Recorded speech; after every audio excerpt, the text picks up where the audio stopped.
Raila Odinga is going to win this election.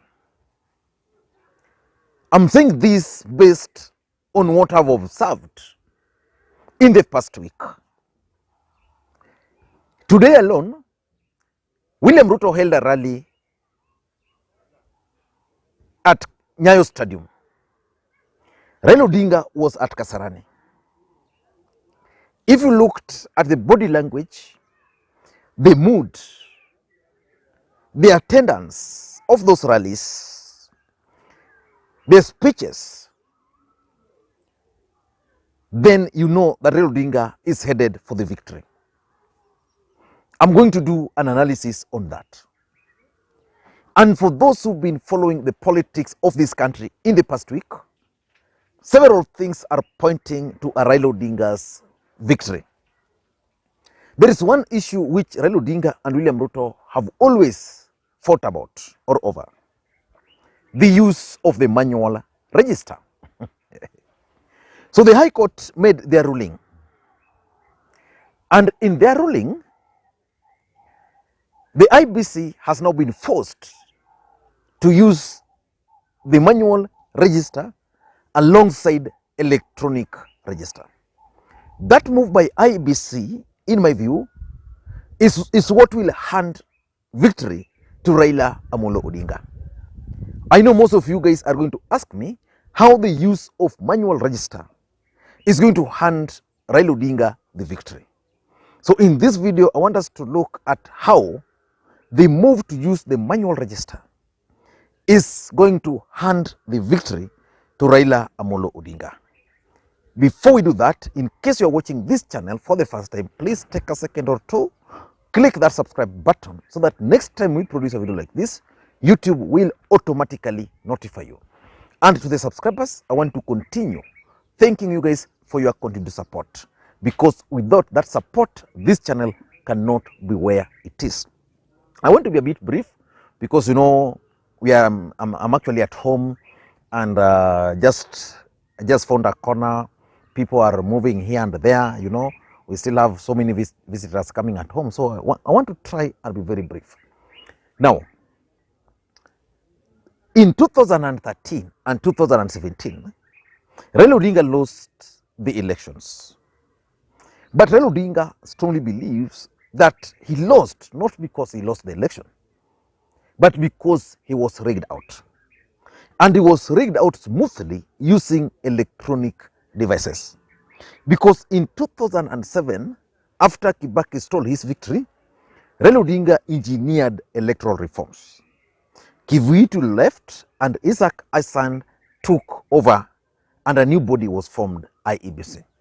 So Raila Odinga and his team were so sure that IEBC was going to conduct a free, fair and credible elections. They forgot to understand that there was something, or there is always something called the deep state. So Raila Odinga went into that election in the hope that IEBC was going to be different from Electoral Commission of Kenya, the previous ECK. So he lost the election.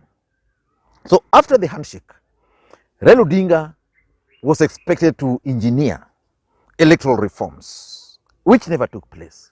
So as Kenyans were headed to the election, something was clear, that IEBC was actually under the grip of William Samoei Arap Ruto.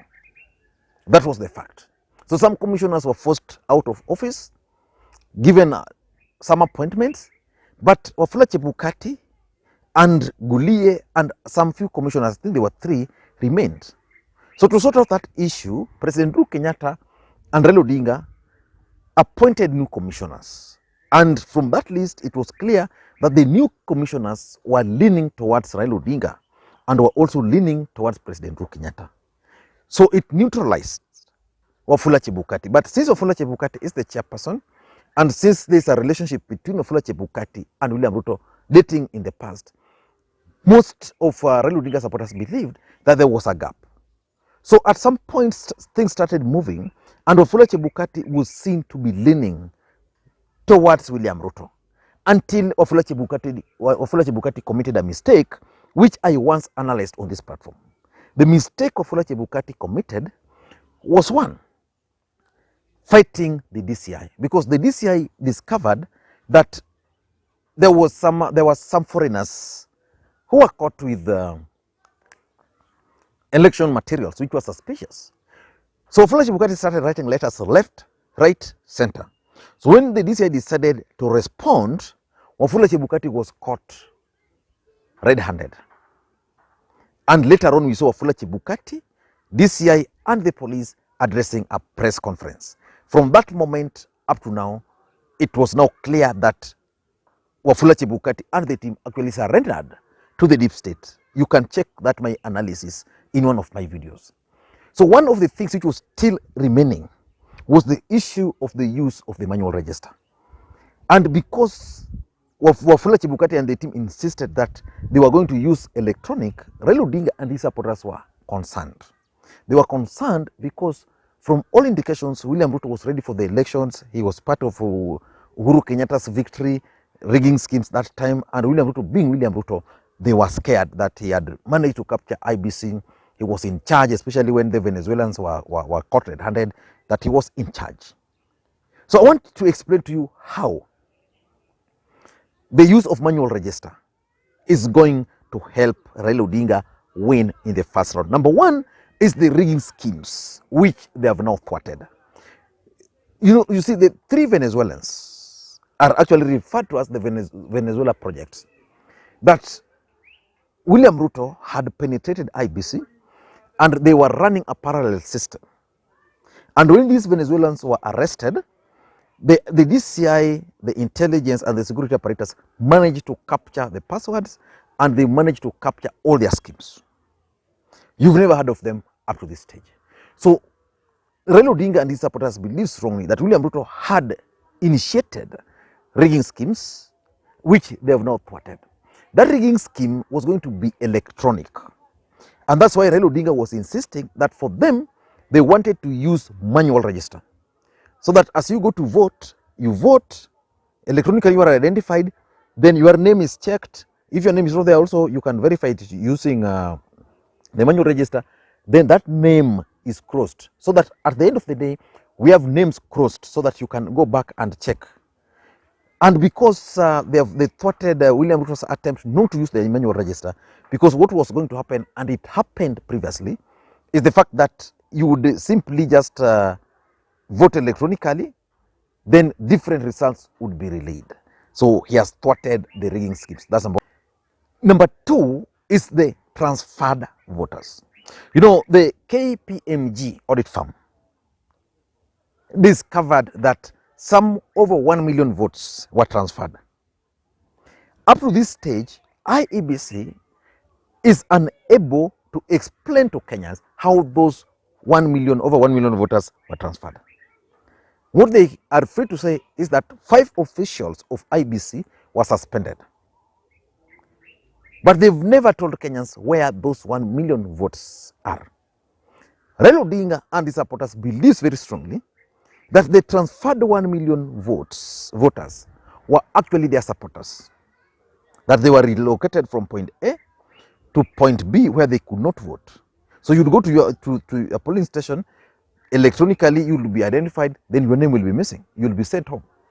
1 million is huge. And they also believe that part of those people are actually people they intended to use to rig the elections. Like if you go to point A where you are registered, you are not there, then you are in another place, then they'll vote for you there. So the truth is that KPMG audit is what has saved Raila Odinga. So the use of manual register will help Raila Odinga in that they will go to a polling station, you vote, your name is not in the electronic register, then you will be identified physically on the manual register. That way, Raila Odinga has saved over 1 million of his supporters from being denied the opportunity to vote in this election. So those are some of the issues. So the transferred voters were going to be affected, and majority of them were actually Raila Odinga supporters. Number 3 is the real registered voters.